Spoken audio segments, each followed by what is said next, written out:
नमस्कार, आप देख रहे हैं यूपी ताजा न्यूज और मैं हूं संजय सिंह मान। आज हम बात करने जा रहे हैं मध्य प्रदेश में 27% ओबीसी आरक्षण के मुद्दे पर, जो पिछले 6 साल से कोर्ट में अटका हुआ है। इस मुद्दे को सुलझाने के लिए मुख्यमंत्री डॉक्टर मोहन यादव ने आज सर्वदलीय बैठक बुलाई है, लेकिन इस बीच पूर्व मुख्यमंत्री कमलनाथ ने इस बैठक को लेकर तीखा कटाक्ष किया है। साथ ही मध्य प्रदेश लोक सेवा आयोग MPPSC ने सुप्रीम कोर्ट में नया आवेदन दाखिल किया है। आखिर क्या है पूरा मामला और क्यों यह मुद्दा इतना जटिल हो गया है, चलिए इस खबर को विस्तार से समझते हैं। मध्य प्रदेश में 27% ओबीसी आरक्षण का मुद्दा लंबे समय से चर्चा का विषय है। इस मुद्दे को सुलझाने के लिए सुबह 11 बजे मुख्यमंत्री डॉक्टर मोहन यादव ने अपने निज निवास पर एक सर्वदलीय बैठक बुलाई है। इस बैठक में भारतीय जनता पार्टी, कांग्रेस, समाजवादी पार्टी और बहुजन समाज पार्टी के प्रमुख नेता शामिल होंगे। यह बैठक इसलिए अहम है क्योंकि ओबीसी आरक्षण का मुद्दा न सिर्फ सामाजिक बल्कि राजनीतिक रूप से भी संवेदनशील है। लेकिन सवाल यह है, क्या यह बैठक वाकई में कोई ठोस हल निकाल पाएगी या यह सिर्फ एक राजनीतिक शो बनकर रह जाएगी। पूर्व मुख्यमंत्री कमलनाथ ने इस बैठक पर तीखा कटाक्ष किया है। उन्होंने अपने एक्स पोस्ट पर लिखा कि यह सर्वदलीय बैठक जनता को गुमराह करने के लिए एक षड्यंत्र है। कमलनाथ ने कहा कि उनकी सरकार ने पहले ही 27% ओबीसी आरक्षण लागू कर दिया था, तो अब इस बैठक की क्या जरूरत है। उन्होंने यह भी कहा कि बीजेपी सरकार अपने ही बुने जाल में फंस रही है। चलिए समझते हैं कि आखिर यह मामला है क्या। साल 2019 में तत्कालीन कमलनाथ सरकार ने मध्य प्रदेश में ओबीसी आरक्षण को 14% से बढ़ाकर 27% करने का फैसला किया था। सरकार का तर्क था कि मध्य प्रदेश की आबादी में ओबीसी की हिस्सेदारी करीब 48% है, इसलिए 27% आरक्षण देना न्याय संगत है।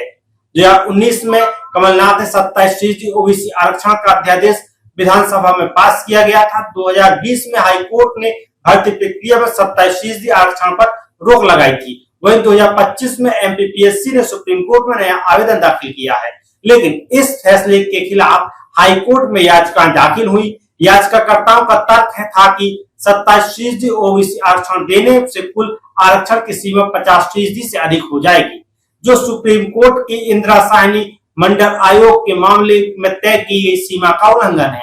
मई 2020 में मध्य प्रदेश हाईकोर्ट ने इस आरक्षण पर रोक लगा दी थी, जिसके बाद MPPSC और शिक्षक भर्ती जैसी कई नियुक्तियां अटक गई हैं। इस बीच मध्य प्रदेश लोक सेवा आयोग ने सुप्रीम कोर्ट में एक नया आवेदन दाखिल किया है।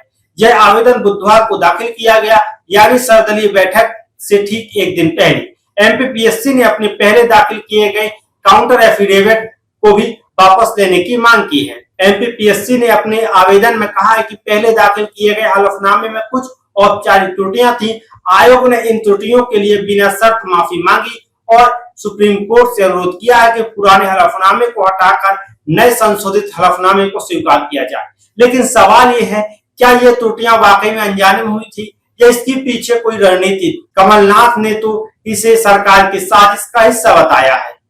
कमलनाथ ने अपने बयान में कहा कि MPPSC ने 18 अगस्त को सुप्रीम कोर्ट में दाखिल अपने हलफनामे में 27% ओबीसी आरक्षण की मांग वाली याचिकाओं को खारिज करने की बात कही थी, लेकिन अब वही आयोग उस हलफनामे को वापस लेने की मांग कर रहा है।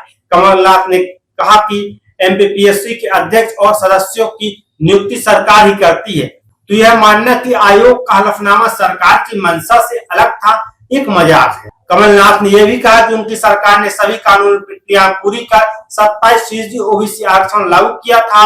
हाईकोर्ट और सुप्रीम कोर्ट ने कई बार साफ किया है कि इस बार कोई रोक नहीं है, फिर भी वर्तमान सरकार इस मुद्दे को उलझाने में लगी है। इस पूरे विवाद का सबसे ज्यादा नुकसान उन लाखों अभ्यर्थियों को हो रहा है जो पहले से चयनित हो चुके हैं, लेकिन उन्हें नियुक्ति पत्र नहीं मिल रही। कोर्ट ने बार बार कहा है कि इस मामले में कोई रोक नहीं है, फिर भी नियुक्तियां अटकी हुई हैं। सवाल ये है, अगर कोर्ट ने कोई रोक नहीं लगाई है तो फिर नियुक्तियां क्यों नहीं हो रही। क्या यह सरकार की नाकामी है या फिर इस मुद्दे को जानबूझकर लटकाया जा रहा है। क्या आज की बैठक से कोई ठोस हल निकलेगा। क्या ओबीसी समाज को 27% का आरक्षण मिल पाएगा या फिर यह मुद्दा और उलझेगा। यह देखना दिलचस्प होगा भारतीय जनता पार्टी, कांग्रेस और सपा बसपा के नेता इस बैठक में क्या रुख अपनाते हैं। हम इस मामले पर नजर बनाए हुए हैं। फिलहाल के लिए आपका इस वीडियो को देखने के लिए बहुत बहुत धन्यवाद। मैं संजय सिंह महान आपका बहुत बहुत स्वागत करता हूं। फिलहाल के लिए इस वीडियो में इतना ही, फिर मिलेंगे एक और नई खबर के साथ।